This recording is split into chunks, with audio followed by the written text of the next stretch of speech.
আজকের এই প্রেস কনফারেন্সটি গতকাল করার কথা ছিল, কিন্তু আপনারা জানেন গতকাল নগর ভবনে একটি ন্যাক্কারজনক হামলার ঘটনা ঘটেছে। সেই বিষয়ে এবার আমি আপনাদেরকে বলব।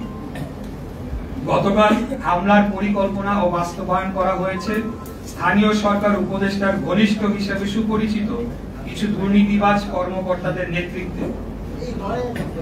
এরা কেউ কেউ নিজেদেরকে বিএনপি ঘরানার পরিচয় দিলেও তারা দলের কোনো পদে নেই। উপরন্তু তারা আওয়ামী ফ্যাসিস্ট আমলের মেয়রদের ঘনিষ্ঠ সহযোগী হিসাবে দুর্নীতি লুটপাট করেছে। তাদের মূল হোতা গতকালকে আন্দোলনকারীদের হত্যা চেষ্টা করার হোতা গোলাম কিবরিয়া রুবেলের বিরুদ্ধে ব্যাপক দুর্নীতির অভিযোগ রয়েছে। আসিফ মাহমুদ দায়িত্ব নেওয়ার পর রুবেল তার লুটপাটের হাতিয়ার হয়ে উঠেছিল বলে নগর ভবনের আনাচে কানাচে কথা হচ্ছে। তাই মরিয়া হয়ে রুবেল গমকে নগর ভবনে পুনর্বহাল করার জন্য এক ঢিলে দুই পাখি মারার চেষ্টা করা হয়েছে। প্রকৌশল বিভাগের কুখ্যাত রুবেল একদিনও আন্দোলনে ছিল না, কিন্তু নিজেকে কোথাও কোথাও বিএনপির সমর্থক হিসেবে দাবি করে। তদবির করে কাজ ভাগাভাগির মাধ্যমে অবৈধ অর্থনৈতিক সুবিধা করে দেয় এনসিপি ও রাজনৈতিক কিছু নেতাদের।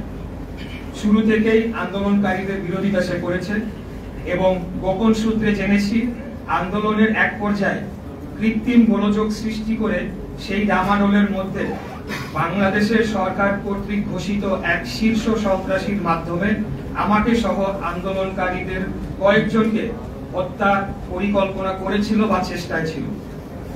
কথিত আছে সে এনসিপিতে যোগদান করেছে বা করবে।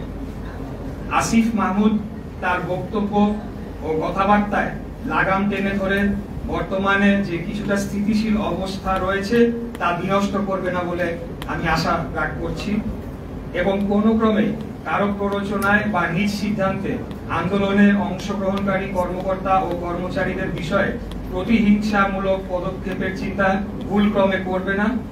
এটি একটা সতর্কবাণী হিসাবে আমি দিচ্ছি। এর কোনো ব্যত্যয় হলে ঢাকা নগরবাসী মেনে নিবে না এবং পুনরায় আন্দোলন শুরু হলে তার নগর ভবনের গণ্ডি পেরিয়ে রাজপথে গড়াবে, সেটি করা উচিত।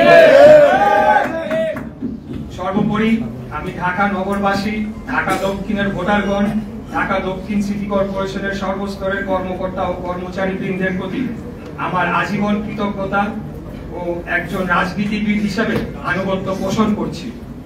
আমি আপনাদের অগাধ ভালোবাসা ও সমর্থনের বিনিময়ে আমার জীবন ঢাকা নগরবাসীর প্রতি উৎসর্গ করছি।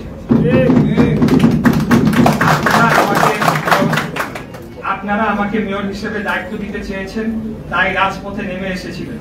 তবে আমি খুব স্পষ্ট ভাষায় বলতে চাই, একদম শুরু থেকে এই অন্তর্বর্তীকালীন সরকারের অধীনে মেয়র পদে বসে নগর পরিচালনা করার পরিকল্পনা আমাদের শীর্ষ নেতৃত্বের পরামর্শক্রমে অবৈধ তাপসের বিরুদ্ধে পাওয়া রায়টি একটি স্থায়ী দলিল হিসেবে প্রতিষ্ঠার জন্য আইনের শাসনের চূড়ান্ত বিজয়ের একটি প্রমাণ হিসেবে রাখার জন্য সিদ্ধান্ত নেওয়া হয়। সেই প্রক্রিয়ার সর্বশেষ ধাপ এই শপথ গ্রহণ অনুষ্ঠান, যা কেবলই একটি আনুষ্ঠানিকতার মধ্যেই সীমাবদ্ধ থাকবে এবং এই প্রক্রিয়া পদে পদে বাধাগ্রস্ত করতে গিয়ে শেষ বেলায় গিয়ে অন্তর্বর্তীকালীন সরকার যে দল নিরপেক্ষ নয়, আমাদের সেই বয়ানটি চূড়ান্তভাবে প্রমাণিত হয়েছে। পরাজয় ঘটেছে এই সরকারের নিরপেক্ষতার পর্দার পেছনে ঘাপটি মেরে লুকিয়ে থাকা অগণতান্ত্রিক শক্তি। ভেস্তে গিয়েছে জনগণকে ধোঁকা দিয়ে বিনা ভোটে রাষ্ট্র ক্ষমতা দীর্ঘায়িত করার কোন সম্ভাব্য দেশি বিদেশি চক্রান্ত। আর বিজয় হয়েছে গণতন্ত্র প্রতিষ্ঠা ও বাংলাদেশের স্বাধীনতা সার্বভৌমত্বের অতন্ত্র প্রহরী জনগণের। এই জনগণ এখন কাউকে অন্ধবিশ্বাস করার পরিবর্তে সর্বদা সজাগ থাকবে। আমরা এই জনগণকে সুসংগঠিত করে ফ্যাসিবাদ পরবর্তী বাংলাদেশের গণতান্ত্রিক উত্তরণের যাত্রাকে অবশ্যই সফল করবো ইনশাআল্লাহ।